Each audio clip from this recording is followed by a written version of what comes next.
Requirements for this lecture are that you've seen the previous network lectures and are understanding of the key concepts for Docker networks and the commands that go with it.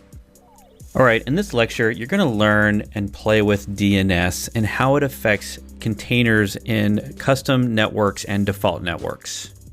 And we're going to go over quickly how important it is that we have good DNS because you can't rely on IP addresses inside containers since things are so dynamic.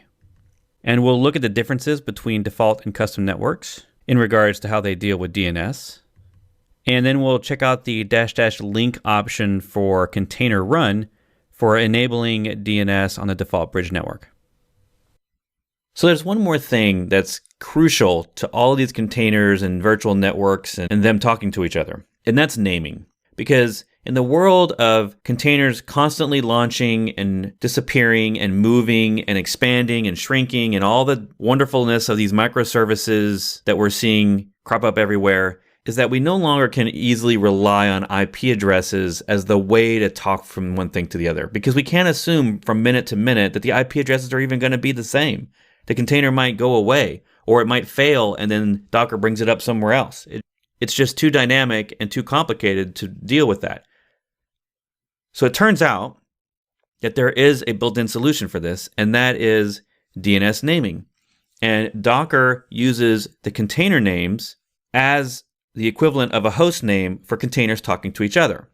Now, if you remember, we just had two containers running. And if you remember, the new Nginx was on a new network called MyAppNet, right? And it has the one container on it.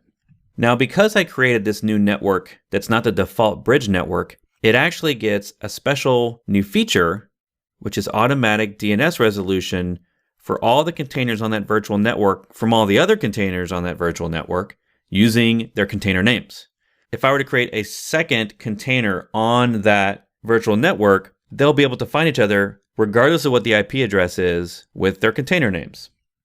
So let's try this. Docker container run name, and we'll call it my Nginx. And we're going to specify the network as my app net from the Nginx image. So now if we look at that network, we should see two containers. And if I do a Docker container exec from the new container I just created, oops, we also need the IT in there.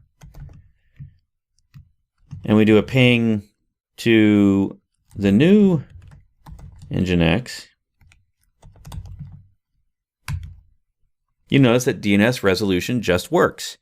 And this makes it super easy for you to have one container and you need to set a configuration file in it to talk to maybe let's say the PHP server talk to the MySQL backend.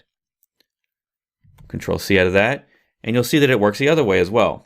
If I jump into the new Nginx container and I try to ping the my Nginx, you see that the resolution works both ways. And this is what solves a huge problem when you're spinning up containers, because you can't predict how long they're going to last and where they might be a minute from now in a production design where you've got a cluster of Docker Swarm servers. So it may not change very much on your local machine, but if you stop 3 or 4 containers and then you start the same containers and you start them in a different order, they may not have the same IP address. But their host names or their container names will always be the same, and so you can rely on them. Now I should note, if we do a Docker network list, the default bridge network has one disadvantage here. It does not have the DNS server built into it by default, so you can use the -- link.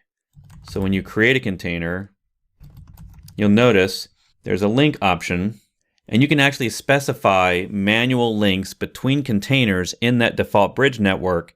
But really, it's just much easier to create a new network for your apps so that you don't have to do this every time. And in a future section, when we talk about Docker Compose, you'll see how so much of this gets even easier, because Compose automatically will create new virtual networks whenever you spin up an app with it so communicating amongst your containers gets even easier. So just as a quick recap, we covered in this lecture about how containers can't really or shouldn't really rely on IP addresses for talking to each other because they just can't be relied on. And that DNS is really the standard here for how we do intercommunication between containers on the same host and across hosts. And so I recommended you always create custom networks since it's just easier that way than doing the -- link all the time. And then I gave you a teaser about Docker Compose and how it's going to make all this easier, especially the networking.